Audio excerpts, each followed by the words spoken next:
design context. Hello everyone and welcome to week 7. Our focus for this week is the second composition phase of the design cycle. Our visual inspiration for this week comes from Woodley Wonderworks, and I chose it because of its representation of our primary focus for the class, which is to look at copyright and licensing as it relates to the composition of your work. Up to this point, we have looked at the planning and preparation phase of the design cycle. We've also looked at the process for curating resources to be used in your design work, and the role that design elements and principles play in the creation and composition of design artifacts.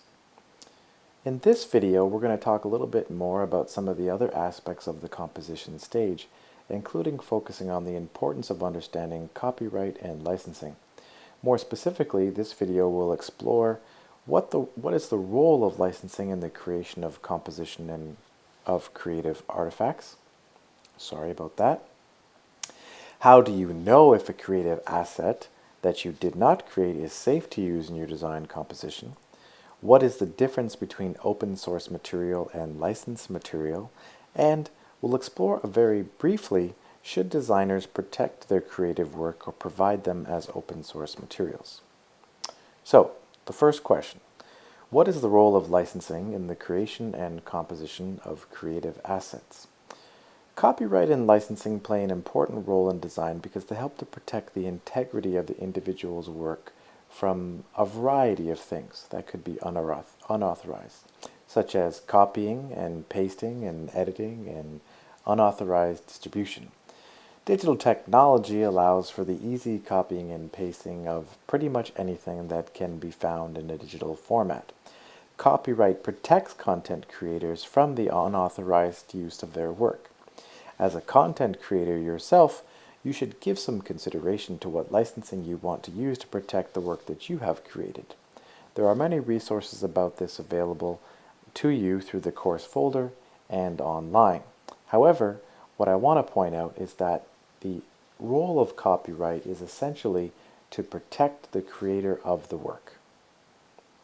Another question for you to consider when looking at copyright and licensing is to determine how you know whether or not a creative asset can be used in your design work. Is it safe? This is the big question. It's an important question because if you use an asset that you did not create without the permission of the creator, you may be found to be in violation of copyright and at best be asked to remove the creative asset from your work and at worst, thrown in jail. I'm just kidding, but not really. This is not to scare you, but just to get you to understand that you cannot just use any image, icon, or video that you find on the internet in your design work. Now, when most people want to find an image or an icon or a video to put in a presentation or a poster, what they do is they go to Google and they search the image directory. Once they found an image that they like, they download it to their computer and proceed to use it in their instructional materials. The problem is that the majority of images in the Google image search are protected by copyright and require permission from the creator for the purpose of redistribution. A general rule of thumb here is that when in doubt, use caution and avoid using any image that you don't know is open source. One way to determine if something is open source or not is to look for the Open Source Initiative logo. If you see this image, this means that the work you are looking at is free to download, use, and manipulate.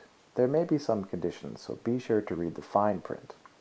Another way to look for work or assets that are open source is to look for the Creative Commons logo.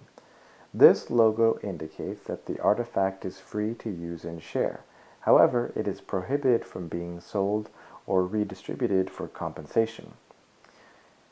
You can also look for the attributed license icon, which indicates that an asset may be shared or used for publication as long as credit is given to the creator of the work. Each of these logos are just indicators, things that you might be able to look for when evaluating whether or not an asset can be used. It's always advisable to look at the fine print in more detail, but these things help to provide initial indication of work that is safe to use. Now, You may also choose to purchase royalty-free or stock images, which also have various levels of copyright protection but are generally available for purchase and allow a single, non-profitable use of the image, which means that you can't buy it and then turn around and sell it. There are many online libraries that house images that can be purchased, such as iStock Photo, Shutterstock, and Fotolia.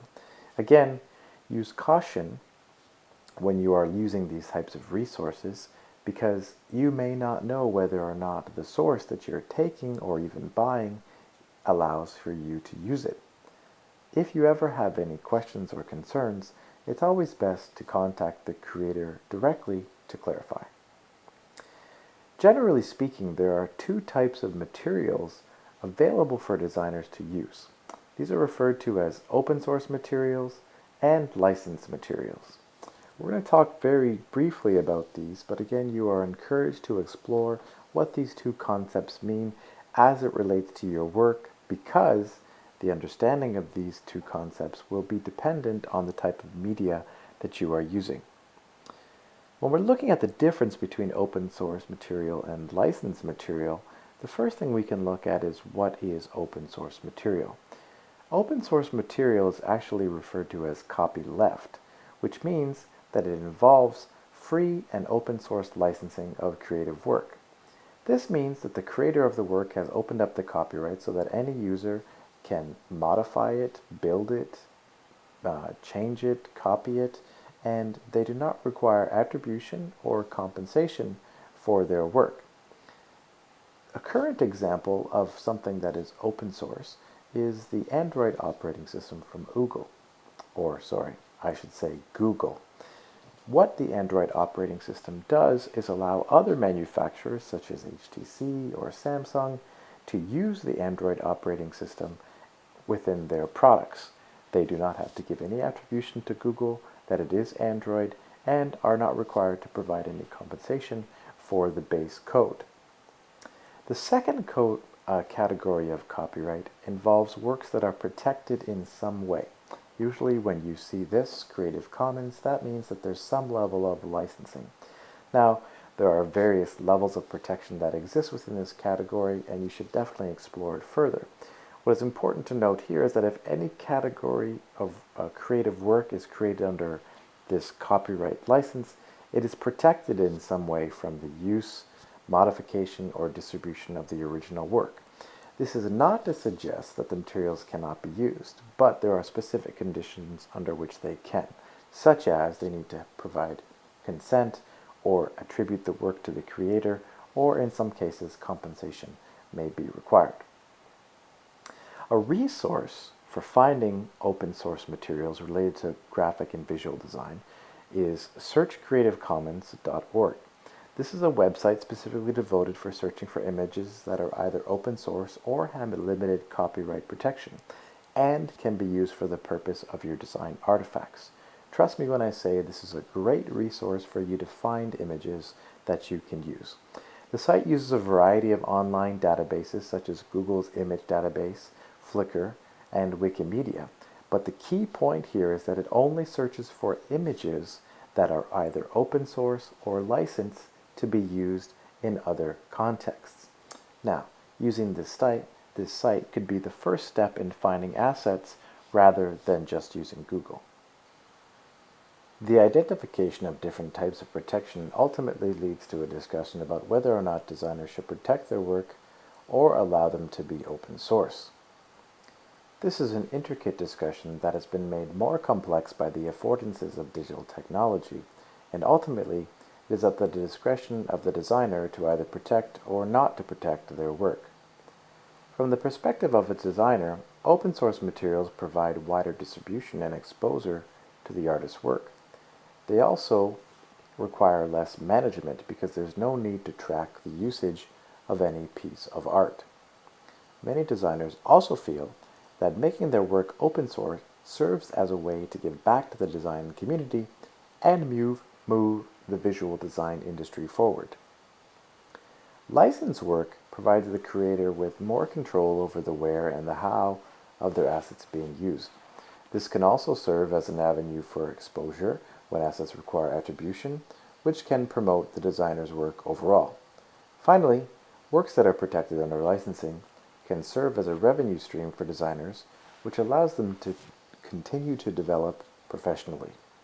It is important to note that the discussion about the composition of creative work can often be intimidating, and what you should keep in mind is that you are involved in a process that ultimately impacts other people. In this case, caution is generally considered the best practice. As you move forward in your design work, the issue of copyright and licensing should play a part in your decision-making process. To help guide you in this process, the following questions should be taken into consideration. The first question is, when you are creating assets or composing assets, can you identify the licensing for each asset that you are using that you did not create? Of course, if you have created the asset yourself, you don't necessarily need to ask yourself for permission. However, if you have not, can you identify whether or not the asset is able to be used? The second thing you should think about is what resources are available for finding open source materials that can be used. And, subsequent to this, is what are the advantages and disadvantages of using open source materials? Yes, getting something for free is really nice. However, there may be other disadvantages to the open source materials that you may not have thought about. The next question to consider is what resources are available for finding stock media that can be purchased. As we discussed earlier, there are stock media websites such as iStockphoto.com or Fotolia that can provide you with an opportunity to purchase pre-made assets from creators that are selling them. However, when you're looking at these resources, you also need to give consideration to the benefits and the disadvantages of using stock media. Lastly, I would encourage you to consider, as a content creator, what should you be thinking about in relation to protecting your own work?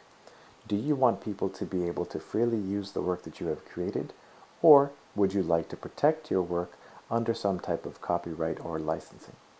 These are all aspects of your design work that you need to explore further, and you have time to do so over the next week or so. Finally, if you have any questions regarding this video, please feel free as usual to email me at the email on the screen, or better yet, post your question to the Edmodo community, which can be responded to by your peers and the course facilitators. Thanks for watching the Week 7 Context.